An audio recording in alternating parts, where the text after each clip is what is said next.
পর্ব 50 ভরাডুবি। প্রফুল্ল মামা, 1 মিনিট। প্রথমত তো আপনি সেন পরিবারের কেউ নন, তাই আপনার এখানে কথা বলার কোনো জায়গা নেই। আমাদের পরিবারের সদস্যদের মধ্যে আলোচনায় আপনি ঢুকছেন কেন? আর দ্বিতীয়ত, আপনি আমাদের ইনভেস্টমেন্ট করতে এত জোর করছেন কেন? আর তাছাড়া আপনার বন্ধুর কোম্পানি এতটাই বিশ্বাসযোগ্য হলে আপনি আপনার কোম্পানির সব ক্যাপিটাল ওখানে ইনভেস্ট করছেন না কেন? গম্ভীর গলায় সন্দেহ প্রকাশ করলো পল্লবী। পল্লবী, ম্যানেজ জানো না? কিভাবে বাড়ির অতিথির সঙ্গে কথা বলতে হয় তা শেখনি তুমি? এসব বোঝার মতো তোমার এখনো বয়স হয়নি। বাড়ির বড়রা এখানে উপস্থিত আছে, তারাই এ বিষয়ে সিদ্ধান্ত নেবে। তোমার কথা বলার কোনো প্রয়োজন নেই। নীলের প্রভাব তোমার উপরও পড়েছে দেখছি। সঙ্গে সঙ্গে পল্লবীকে ধমক দিলেন কল্যাণী। তিনি পল্লবীর কথায় প্রচন্ড রেগে গেলেন। চোখ বড় বড় করে পল্লবীর দিকে তাকালেন তিনি। আরে ছেড়ে দিন, আর বকতে হবে না। ও তো ছোট, ঠিক বেঠিকের জ্ঞান নেই। আমি কিছু মনে করিনি। তবে পল্লবী মা, আমি শুধু সেন পরিবারকে ইনভেস্ট করার জন্য বলছি না, আমিও নিজের সমস্ত ক্যাপিটাল ইনভেস্ট করতে চলেছি। এবার আমি সেন পরিবারের উপর সবটা ছেড়ে দিলাম। এবার আপনারা সকলে মিলে সিদ্ধান্ত নিন। মুচকি হেসে বলল প্রফুল্ল। আদ্রিতার বাবার মৃত্যুর পর সেন পরিবার চিত্রা ও আদ্রিতাকে নিজেদের পরিবারের সদস্য হিসাবে মেনে নেয়নি। বাইরের লোকের সামনে যতই ওরা এক পরিবার শ্রেষ্ঠ পরিবার হওয়ার নাটক করুক না কেন, বাস্তবে ওদের সঙ্গে সেন পরিবারের অন্যান্য সদস্যদের দূরত্ব রয়েছে। তাই এতক্ষণ অনেক সময় পেরিয়ে গেলেও আদ্রিতা ও চিত্রার থেকে কোনো মতামত চাওয়া হয়নি। অপরদিকে নীলকে তো ওরা অকর্মণ্য ভাবেই, তাই ওর থেকেও আলাদা করে মতামত চাওয়ার কোনো প্রশ্নই ওঠে না। মামা, আমার মনে হয় এই বিষয়ে আপনার আরো একবার ভেবে নেওয়া উচিত, হঠাৎ করে বলে উঠল নীল। ওর কথা শেষ হতে না হতেই চেয়ার থেকে উঠে দাঁড়ালো চিত্রা। নীলের সামনে এসে ওর গালে কষিয়ে একটা থাপ্পড় মারল। তোমার কি মনে হয় ভগবান সমস্ত বুদ্ধি শুধু তোমাকে দিয়েছেন? আমার ভাইয়ের মুখে মুখে তর্ক! কানাডায় ওর কত বড় ব্যবসা আছে জানো? তোমার মতো শুধু বাড়িতে বসে অন্ন ধ্বংস করে না ও। সীমা অতিক্রম করো না। তুমি যেমন নিজে ইউজলেস, তেমনই সেন পরিবারকে ইউজলেস বানিয়ে দিতে চাও। তাই বাজে কথা বলা বন্ধ করো। সহ্য না হয় চলে যাও এখান থেকে। চিত্রাকে নীলের গায়ে হাত তুলতে দেখে চমকে উঠল আদ্রিতা। নীলের হাতটা চেপে ধরে নিল সে। এসব একদম পছন্দ হচ্ছিল না ওর। মায়ের উপর খুবই রাগ হলো আদ্রিতার, কিন্তু তার থেকেও বেশি রাগ হলো নীলের উপর। আদ্রিতা তো নীলকে চুপ করে দাঁড়িয়ে থাকতে বলেছিল, তাহলে ও কথা বলতেই বা গেল কেন? যারা সম্মান দিতে জানে না সেখানে বারবার অপমানিত হওয়ার দরকারটা কি? কিন্তু মা, আমি বাজে কথা বলছি না, তুমি আমার কথাটা তো শোনো। টাকা রোজগার করা কি এতই সহজ? তোমার মনে হয় না যে টাকা রোজগার এত সহজ হলে ভারতে এত গরিব মানুষ থাকতেন না? চড় খাওয়ার পরও নিজের কথার গুরুত্ব বোঝানোর প্রাণপণ চেষ্টা চালিয়ে যেতে লাগলো নীল। প্লিজ চুপ করো না। ফালতু ফালতু কেন বিষয়টা টানছো? যে চেয়ে অপমানিত হতে ভালো লাগছে তোমার? আমার কিন্তু ভালো লাগছে না। আমি আর তোমাকে অপমানিত হতে দেখতে পাচ্ছি না। আদ্রিতা চোখে নিজের জন্য ভালোবাসা ততক্ষণে দেখে ফেলেছে নীল। ওর কাছে সেটা একটা আলাদাই মুহূর্ত, কিন্তু সেই সুন্দর মুহূর্ত বেশিক্ষণ স্থায়ী হলো না।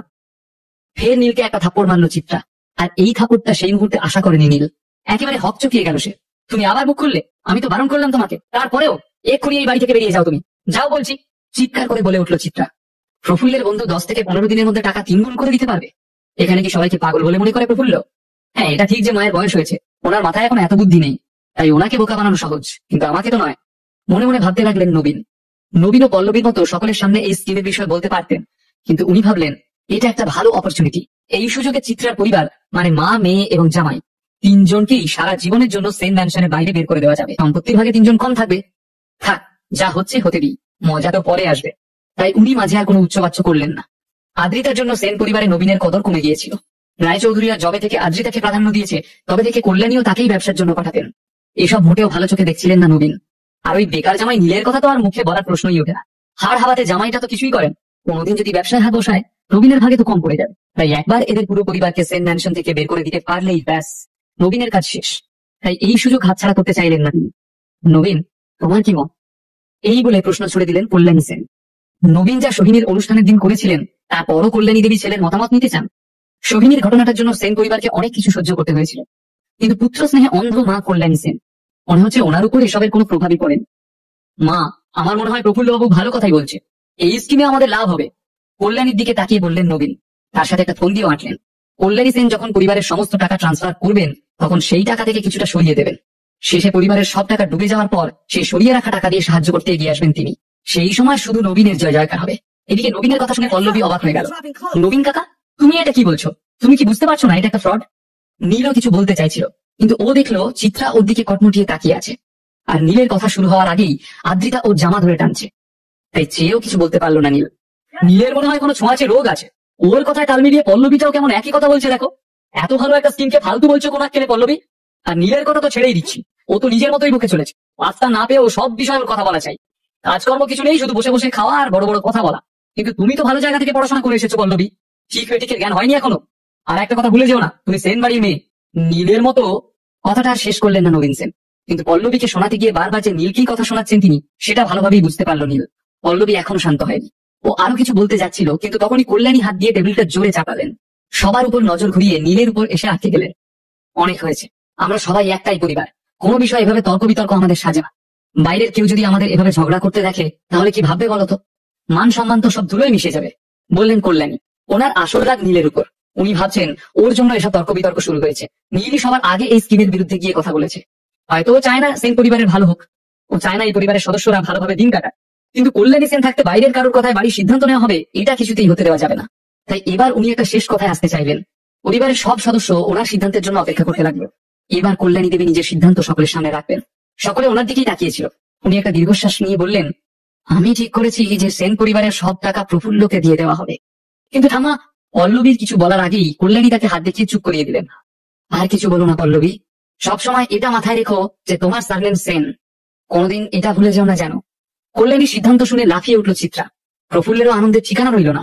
ওর বন্ধুর কোম্পানিতে কয়েকশো কোটি টাকা ইনভেস্ট করতে চলেছে সেন পরিবার। এর থেকে খুশির খবর আর কি হতে পারে? উপরন্তু প্রফুল্লের সব টাকা তো রয়েছেই, সেই সব টাকা 10 থেকে 15 দিনের মধ্যেই 3 গুণ হয়ে যাবে। সেন পরিবারের অর্ধেকের বেশি লোক তো স্বপ্নের দুনিয়ায় চলে গেল। এত টাকা দিয়ে ওরা কি করবে ভেবে উঠতে পারছে না যেন। কিছুক্ষণের মধ্যেই সেন পরিবারের ফিনান্স হেড সেন ম্যানশনে এসে উপস্থিত হলো। কল্যাণী দেবীর সাইন নিয়ে প্রফুল্ল পালের অ্যাকাউন্টে ট্রান্সফার করে দেওয়া হলো পরিবারের সব টাকা। নবীনও নিজের ফোনে ব্যস্ত হয়ে পড়লেন। কিছুক্ষণের মধ্যে ওনার মুখে একটা মুচকি হাসি খেলে গেল। উনি যে টাকাটা সরাবেন ভেবেছিলেন সেটাও ওনার অ্যাকাউন্টে ঢুকে গিয়েছে। ব্যাস, আর কোনো চিন্তা নেই। নীলের চোখের সামনে এসব হচ্ছিল। সেন পরিবারকে এভাবে ডুবতে দেখবে তা কখনো স্বপ্নেও ভাবতে পারেনি সে। নিজের চোখ বন্ধ করে শুধু অবিশ্বাসে মাথা নাড়তে লাগলো নীল। সব ফর্মালিটি শেষ হওয়ার পর সবাই যে যার বাড়ি ফিরে গেল। আদ্রিতা আর নীল দুজনেও বেরিয়ে এলো সেন ম্যানশন থেকে। তারপরে আদ্রিতা নীলকে নিজের কাছে টেনে বলল, আজকে মা তোমার সাথে ওভাবে ব্যবহার করলো, তার জন্য সরি নীল। মাথা নিচু করে কথাটা বললো আদ্রিতা। কিন্তু নীল ওর গালে হাত বুলিয়ে বলল, একদিকে চল খেয়ে ভালোই হয়েছে, না হলে আমার বউ যে আমার কথা এতটা ভাবে সেটাই জানতে পারতাম না। নীলকে সামান্য ঠেলে দিয়ে আদুরে গলায় আবারও আদ্রিতা বলল, তুমি কি আজ ফ্রি আছো? মামা 2.5-3 বছর পর ভারতে এসেছে। তুমি তো জানোই যে বাবা মারা যাওয়ার পর মামাই আমাদের জন্য সবকিছু করেছে। তাই আমি ভাবছিলাম ডিনারটা যদি একসঙ্গে করা যায়। সময় হবে তোমার? এরকম ভাবে বলছো কেন? তুমি তো আমাদের শুধু হুকুম করবে মহারানী। হাসতে হাসতে বলল নীল। আদ্রিতাও খিলখিল করে হেসে উঠলো। মা আর প্রফুল্ল মামাকে এখানে দাঁড়াতে বলো, আমি গাড়িটা নিয়ে আসছি। এই বলে নীল যেতে যাবে, কিন্তু আদ্রিতা ওকে আটকালো। তুমি কি আজকেও বসের গাড়ি নিয়ে এসেছো? অবাক হয়ে প্রশ্ন করলো আদ্রিতা। হ্যাঁ, একদম ঠিক ধরেছো, আমার বস খুবই ভালো, আমার কদর করে। এটা বলতে বলতে গাড়ির দিকে হাঁটতে লাগলো নীল। ঠিক সেই সময় ম্যানশন থেকে প্রফুল্ল মামা বেরিয়ে আদ্রিতার পাশে এসে দাঁড়ালো। নীলকে ওর গাড়িতে বসতে দেখে অবাকি হয়ে গেল সে। আরে বাস, নীল তাহলে এতটাও খারাপ মানুষ নয়, এত দামি গাড়ি কিনেছে। হাসতে হাসতে বলল প্রফুল্ল, এটা ওর বসের গাড়ি, ওর নয়। গম্ভীর হয়ে বলে উঠলো আদ্রিতা, ওর মতো ইউজলেস মানুষ যদি এই গাড়িটা কিনতে পারতো তাহলে আমার মেয়ে এই পৃথিবীর সব থেকে ধনী স্ত্রী হতো। পাশে এসে দাঁড়িয়ে উত্তর দিল চিত্রা। আচ্ছা, তাহলে এটা ওর বসের গাড়ি? নীল কোন কোম্পানিতে কাজ করে? প্রফুল্লের প্রশ্ন শেষ হওয়ার আগেই গাড়ি নিয়ে ওদের সামনে এসে দাঁড়ালো নীল। ওরা তিনজনই নীলের গাড়িতে উঠে বসতেই গাড়িটা আনোয়ার শাহ রোড ধরে আদ্রিতার বাড়ির উদ্দেশ্যে রওনা দিল। সকাল সকাল কলকাতার রাস্তাঘাট বেশ জ্যামে ঠাসা। এক এক করে সিগন্যাল পেরিয়ে নীল গাড়ি ছুটাচ্ছে। মামা, এবার আপনি কতদিনের জন্য ভারতে এলেন? গাড়ি চালাতে চালাতেই প্রশ্ন করলো নীল। তুমি কি চাইছো প্রফুল্ল আজকেই চলে যান? নীলের দিকে তাকিয়ে বাঁকা সুরে প্রশ্ন করলো চিত্রা। কিন্তু নীল কিছু বলার আগেই আদ্রিতা চোখের ইশারায় নীলকে থামতে বলল। রাগে গা জ্বলে যাচ্ছে আদ্রিতার। অনেকক্ষণ ধরেই মায়ের এমন আচরণ দেখছে সে। তাই জানলার বাইরে দিয়ে কলকাতা শহরটা দেখতে দেখতে মনটা একটু শান্ত করার চেষ্টা করলো আদ্রিতা।